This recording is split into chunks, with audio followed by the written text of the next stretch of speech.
LILIAN from South Africa. What is the importance of fasting? And what is the worst sin you could ever commit that God can't forgive?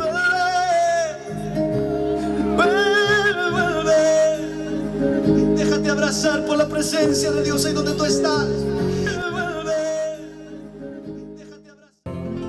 LILIAN from South Africa. What is the importance of fasting? And what is the worst sin you could ever commit that God can't forgive? Well, firstly, the significance, we said, what is the importance of fasting? Well, the Bible tells us about fasting. Right from the Old Testament into the New, we find that people like us, believers like us, did fast. You know, when they were hungry for a deep spiritual experience, and they wanted to put aside fleshly concerns. That means concerns of this world, carnal concerns. Then they fasted. When they wanted to have more attention to the things of God, they fasted.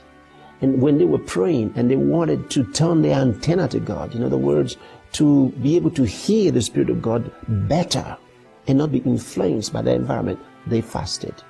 That's the importance of fasting. You see, fasting is also an act of worship and commitment and dedication to God. When you fast, you see, you're separating yourself from other things at the moment and separating yourself unto the Lord. It's part of your sanctification, you know, for the moment, for the period in which you fast. Your second question is, what is the worst sin you could ever commit that God cannot forgive? Now, there's no such sin that God cannot forgive. All right? So there's no worst sin that God cannot forgive. But what the Bible tells us is to not sin against the Holy Spirit. Jesus said every sin against the Son, that means against himself, shall be forgiven. Every sin against the Father shall be forgiven. But any sin against the Holy Spirit will not be forgiven in this world or in the world to come. So never sin against the Holy Spirit. Now, don't let anybody lie to you that you have sinned against the Holy Spirit.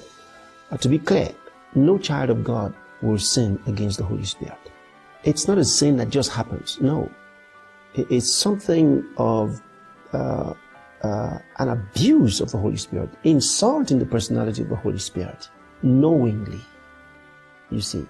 So, in the end, of course, when you continually vex the Holy Spirit, these are things that are done deliberately.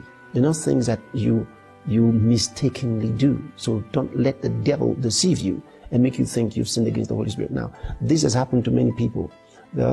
Many times you find Christians through the years who believe that they might have sinned against the Holy Spirit. They don't know it, and they feel accused and even felt condemned. Some even left the faith because Satan told them it was useless remaining Christians because they had so-called sinned against the Holy Spirit. And they wept and wept and wept and thought that there was no way for them anymore. No, you cannot sin against the Holy Spirit. If the Holy Spirit lives in you and you love God, as long as the love of God in your heart is in your heart, it's not possible for you to sin against the Holy Spirit. I said that again, as long as the love of God is in your heart, it is not possible for you to sin against the Holy Spirit.